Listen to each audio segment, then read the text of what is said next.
大家好，我係小塞。Hello，大家好，我係 Angel。Angel，今日咧第一次嚟揾你幫手試呢個藍牙喇叭做呢個測試啊！咁知唔知點解先？梗係知啦，平時我都中意周圍去周圍玩。呢排天氣唔算太熱，最好就去行下山活動下啦。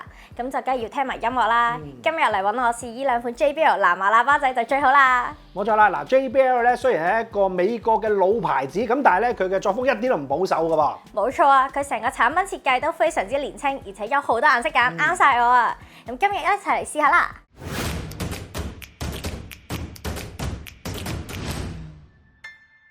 平時行山我都用手機播下歌，但音質始終唔夠清晰，又唔夠大聲喎。最好就有部細部又唔重又好聲嘅藍牙喇叭用，咁就最好啦。呢隻 JBL 高科記得做超便攜喇叭，就梗係以小巧為設計重點啦。佢細過一包紙包飲品，重量就只有192克，輕輕地啱晒我啊！佢用咗一個45mm 嘅單元，有4.2V 輸出功率，電池最長可以用到7個鐘頭。藍牙版本係5.3，不過佢就冇內置收音咪嘅。呢隻 JBL 高科嘅價錢都只係399蚊，而且仲有9種顏色可以揀添。JBL 高科嘅設計非常之簡約，機面有一個大大嘅 JBL logo， 而機頂就有一個控制音量嘅加減掣，中間就有個三角形掣，單撳一下係播放同暫停，快撳兩下係跳去下一首，快撳3下呢就係跳返上一首。而側面就有一個電源開關、藍牙、Party Mode 嘅配對掣。下面仲有一粒燈仔顯示而家喇叭嘅狀態，而另一邊就有一個 USB Type C 嘅充電插頭，同埋一個高科嘅 logo， 而機身都滿布防滑嘅設計。即刻同大家試下佢播歌嘅效果先啦！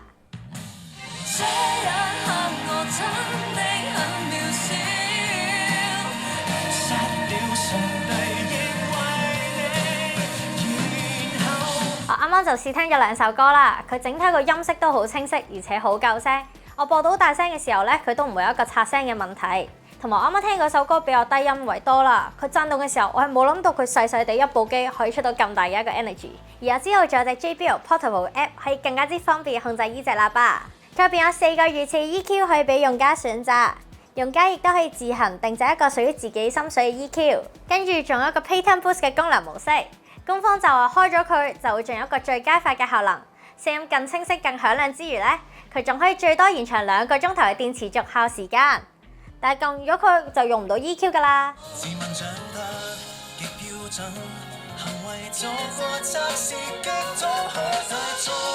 原來開咗 Playtime Boost，低頻就會減少咗。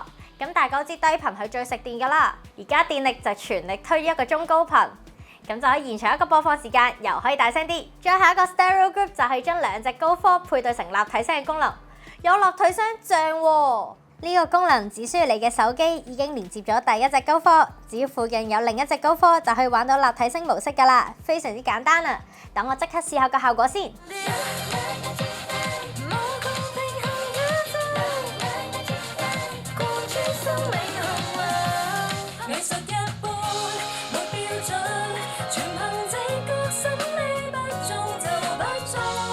JBL 高科嘅音質都真係唔錯，清晰度幾好。但咁細嘅一部喇叭，你話佢高音清低音勁就講都冇人信啦。佢就比較集中喺一個中頻嘅表現，但有 JBL 嘅加持，佢低頻嘅音質都唔錯㗎。我啱就用一半音量去聽，近地聽表現都唔錯，有啲動態感覺，有起有落。但佢始終都係一個小型喇叭，全頻表現始終有限。但用嚟聽人聲，尤其是女聲就比較好嘅。我平時行山就要將佢掛喺背囊側邊，一路行一路聽歌，音量開到60% 就夠㗎啦，咁就唔會太影響到其他人啦。高科全身都包咗橡膠，有啲咩甩手都唔驚啦。佢仲有 IP67嘅防水防塵功能，喺1米水深入邊可以頂到30分鐘㗎。咁我行山落雨嘅時候就冇有怕啦。佢仲有個 Party Mode 派對模式，可以俾你用 App 將其他同款喇叭即時串連一齊播歌，增加聽歌時嘅趣味啊！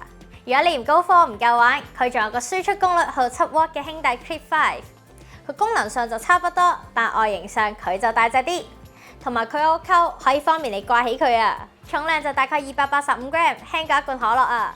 不過就梗係唔係我拎啦，梗係掛喺男朋友個袋度啦。今日就同大家分享咗 JBL 高科同埋 Clip 5，我自己就覺得 JBL 高科嘅聲音都真係唔錯，而且細部，清晰度又夠高，而且仲有防水功能。但係行山或者沙灘用都唔錯㗎。我自己就覺得咧，一買就要買2隻。畢竟你喺屋企用兩隻有立體聲啊嘛。咁你出街咯就用一部就夠啦，輕輕地夠晒方便啊！今日就同大家分享咗2款 JBL 嘅便攜式喇叭。睇完條片嘅你就記得要 CLSS 啦 ，Like、Comment、Subscribe 同 Share，仲要撳埋下面個鐘仔啊！我哋下條片再見啦，拜拜。